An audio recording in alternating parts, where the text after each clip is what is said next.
তোমরা জুমার দিনে আমার উপরে বেশি বেশি দুরূদ পড়ো, তোমরা জুমার দিনে আমার উপরে বেশি বেশি দুরূদ পড়ো। ফাইনা সলাতাকুম মারজাতুন আলাইয়া, তোমাদের দুরূদ আমার কাছে পেশ করা হয়, তোমাদের দুরূদ আমার কাছে পেশ করা হবে। এই পর্যন্ত বলতেই সাহাবীগণ বলছেন, আল্লাহ রাসূল কাইফা তুরাজু সলাতুনা আলাইকা, আমাদের দুরূদ আপনাদের সামনে, আপনার সামনে কিভাবে পেশ করা হবে? ওকাদ আমলাইতা, আপনি তো মাটিতে মিশিয়ে যাবেন। আলহামদুলিল্লাহ ওয়াহদা ওয়াসসালাতু ওয়াসসালামু আলা মান লা নাবিয়্যা বাদা। আল্লাহ তাআলা বলেন, আমানু সাল্লু আলাইহি ওয়া সাল্লিমু তাসলিমা, হে পৃথিবীর মানুষ, ঈমানদার পুরুষ নারী, তোমরা মুহাম্মদ সাল্লাল্লাহু আলাইহি সাল্লামের উপরে দুরূদ পড়ো, তাকে সালাম দাও, দুরূদ পড়ো। আল্লাহ তাআলা বলেন, ইন্নাল্লাহা ওয়া মালাইকাতুহু ইউসাল্লুনা আলান নবী, নিশ্চয় আল্লাহ এবং ফেরেশতা নবীর উপরে দুরূদ পড়েন। তা আল্লাহ যখন নবীর উপরে দুরূদ পড়েন মানে নবীর উপরে দয়া করেন, ফেরেশতাই যখন নবীর উপরে দুরূদ পড়েন মানে নবীর জন্য ক্ষমা চান। তা আল্লাহ যে কাজে ব্যস্ত, ফেরেশতাগণ যে কাজে ব্যস্ত, সে কাজে আমরা করি না কেন? সেটা হলো দুরূদ। আব্দুল্লাহ ইবনে উমর রাদিয়াল্লাহু তাআলা আনহু বলেন, রাসূল সাল্লাল্লাহু আলাইহি সাল্লাম বলেছেন, আউলান নাসে বি ইয়াউমাল কিয়ামা আকসারুহুম আলাইয়া সলা, বিচারের মাঠে সবচেয়ে ভালো মানুষ হবে সেই যে আমার উপরে দুরূদ পড়ে। বিচারের মাঠে সবচেয়ে ভালো মানুষ হবে সে যে আমার উপরে দুরূদ পড়ে। আব্দুল্লাহ ইবনে উমর রাদিয়াল্লাহু তাআলা আনহু বলেন, রাসূল সাল্লাল্লাহু আলাইহি সাল্লাম বলেছেন, ইন্না লিল্লাহি মালাইকাতান সাইয়্যাহিনা ফিল আরদে ইবাল্লিগুনি মিন উম্মতি আস-সালাহ, সারা পৃথিবী জুড়ে ফেরেশতা আছেন আল্লাহর জন্য, আল্লাহর পক্ষ থেকে।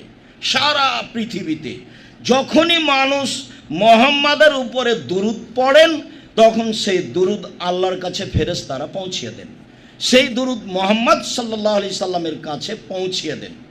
মানুষ দুরূদ পড়লে আমার কাছে পৌঁছিয়ে দেওয়া হয়, এর জন্য আল্লাহ ফেরেশতাকে দায়িত্ব দিয়েছেন। আপনি এখানে পড়বেন দুরূদ আর মুহাম্মদ সাল্লাল্লাহু আলাইহি সাল্লামের কাছে পৌঁছে দিতে হবে, এই জিম্মেদারি পালনের জন্য আল্লাহ ফেরেশতাকে নির্ধারণ করেছে।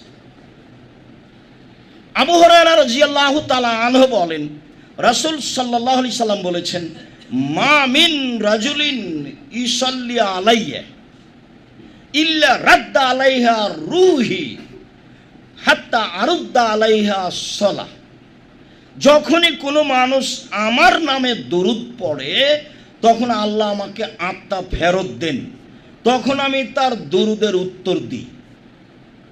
যখন মানুষ আমার উপরে দুরূদ পড়ে তখন আল্লাহ আমার আত্মাকে আমার কাছে ফেরত দেন, তখন আমি তার উপরে দুরূদ পড়ি। আর একটু কথা বলি, তারপরে আরো কিছু কথা বলছি। আব্দুল্লাহ ইবনে আমর ইবনে আস বলেন, রাসূল সাল্লাল্লাহু আলাইহি সাল্লাম বললেন, কালা জিবরাইল লি, জিবরাইল আমাকে বলছেন, আল্লাহ ইয়াসুরুকা, আপনি খুশি হবেন না? জিবরাইল আমাকে বলছেন, আপনি একটু খুশি হবেন না? কি?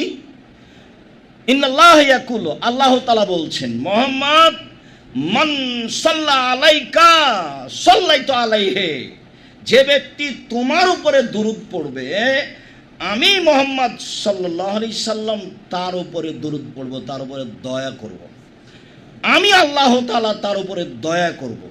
তারপরে বলছেন, আল্লাহ তাআলা বলেন, মান সাল্লামা আলাইকা, মুহাম্মদ সাল্লাল্লাহু আলাইহি সাল্লাম যে আপনাকে সালাম দিবে আমি তাকে সালাম দিব, আল্লাহ তাকে সালাম দিবেন। আবারও কথাটা স্পষ্ট করি যে আমরা দীর্ঘমেয়াদী জীবনে শুনে আসছি যে আল্লাহ তাআলা শুধু সালাম দিয়েছেন খাদিজাকে। কিভাবে? তাতে শুনেছি যে আবু হুরায়রা রাদিয়াল্লাহু তাআলা আনহু বলেন, যা জিবরাইল ইলা নবী সাল্লাল্লাহু আলাইহি সাল্লাম, জিবরাইল আল্লাহর নবীর কাছে আসলেন, এসে বলছেন, মুহাম্মদ হাজিহি খাদিজা আতাতকা, এই যে খাদিজা আসছে আপনার কাছে, ওই যে খাদিজা আপনার কাছে আসছে, মা হায়নাউন, তার সাথে একটা পাত্র রয়েছে, তাতে আছে খাদ্য, তাতে আছে তরকারি। জিবরাইল বলছেন আমাদের নবীকে, জিবরাইল বলছেন আমাদের নবীকে শোনেন, ওই যে খাদিজা রাদিয়াল্লাহু তাআলা আনহা আসছে, তার হাতে একটা পাত্র আছে, পাত্রে খাদ্য আছে, তরকারি আছে, আপনার জন্য নিয়ে আসছেন। যখন চলে আসবে তখন আপনি কয়েকটা কথা বলবেন। এক, খাদিজা ফাকরা আলাইহা সালাম মিন রাব্বিহা, বলবেন খাদিজা আল্লাহ তোমাকে সালাম দিয়েছে। আর বলবেন যে জিবরাইল তোমাকে সালাম দিয়েছে। ওয়াবাশশিরহা বিবাইতিন মিন কাসবিন লা সাখাবা ফিহি ওয়ালা নাসাবা, আর বলে দিবেন যে খাদিজা তোমার জন্য জান্নাতে একটা ঘর তৈরি করা হয়েছে হীরা মুক্তা মাণিক্য দিয়ে, যেখানে কোনো হইচই নেই, যেখানে কোনো কষ্ট ক্লেশ নেই। বুখারী মুসলিম। জিবরাইল বলছেন আমাদের নবীকে, ওই যে খাদিজা আসছে, খাদিজা আসলে তিনটা কথা বলবেন। এক, খাদিজা আল্লাহ তোমাকে সালাম দিয়েছে। দুই, জিবরাইল তোমাকে সালাম দিয়েছে। তিন, তোমার জন্য জান্নাতে একটা ঘর বানানো হয়েছে হীরা মুক্তা মাণিক্য দিয়ে, যেখানে কোনো হইচই নেই, যেখানে কোনো কষ্ট ক্লেশ নেই। হাদিস বুখারী মুসলিম। এখন আল্লাহ সালাম দিলেন জিবরাইল খাদিজাকে, তো বিশাল ব্যাপার না। আল্লাহ আমাদেরকে সালাম দেন, এই কথাও তো সহজ। মুহাম্মদ সাল্লাল্লাহু আলাইহি ওয়াসাল্লাম আপনি খুশি হবেন না কথা শুনে? জিবরাইল বলছেন আপনি খুশি হবেন না? হ্যাঁ, কি কথা বলেন? আল্লাহ বলছেন যে মুহাম্মাদের ওপরে যে দুরূদ পড়ে আমি আল্লাহ তার উপরে দয়া করি, মুহাম্মদকে যে সালাম দেয় আমি আল্লাহ তাকে সালাম দিই। হলো তাহলে এবার, যদিও অত কাছাকাছি হলো না, মনে হচ্ছিল ওটা বিশেষ ব্যাপার, আসলেই বিশেষ ব্যাপার। তবুও এতটুকু আশ্বাস্ত হলাম যে দুরূদ পড়লে রাসূল সাল্লাল্লাহু আলাইহি সাল্লামকে আল্লাহ সালাম দিলে, দুরূদ পড়লে আল্লাহ আমার প্রতি দয়া করবেন এবং আমাকে সালাম দিবেন, এইটা যেন আমাদের কাছে স্পষ্ট হয়ে থাকে।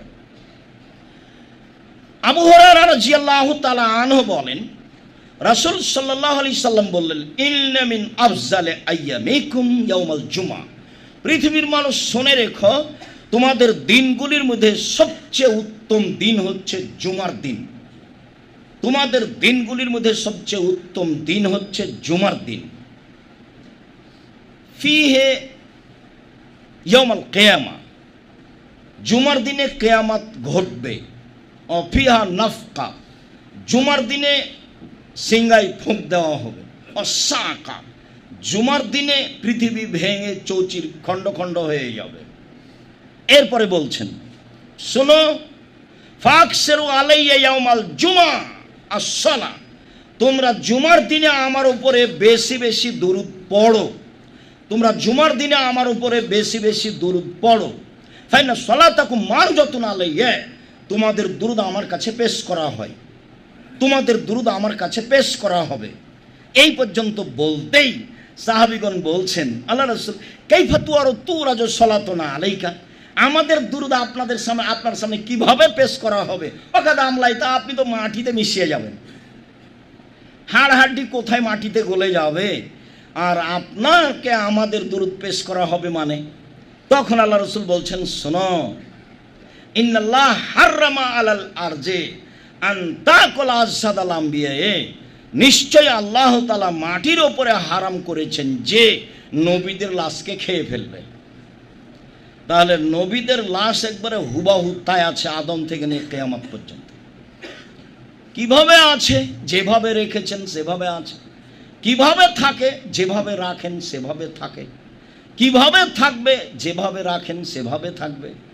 দাজ্জালকে তো বাঁধা অবস্থা দেখলেন তামিমদারি, তো এই শতাব্দী তো মানুষ দাজ্জালকে খুঁজে পায় না, কোথায় আছে? তো সেটা তো আল্লাহর জিম্মেদারি, সেই জিম্মেদারি আল্লাহর। অতএব তোমরা দুরূদ পড়ো, আমার উপরে তোমাদের দুরূদ পেশ করা হয়, আমি আত্মা ফেরত পেয়ে তোমাদের দুরূদের উত্তর দিয়ে থাকি। তা অবশ্যই আত্মার জগতে অবশ্যই যেন মনে না করা হয় যে নবী হায়াত, নবী বেঁচে আছেন। এ আকীদা ভ্রান্ত, এ আকীদা নষ্ট, এ আকীদা পরকাল হারাবে। আল্লাহ বলছেন ইন্নাকা মাইয়াতুন ওয়া হুম মাইয়াতুন, আপনার মরণ হবে, আপনি মরণশীল, সকল মানুষের মরণ হবে।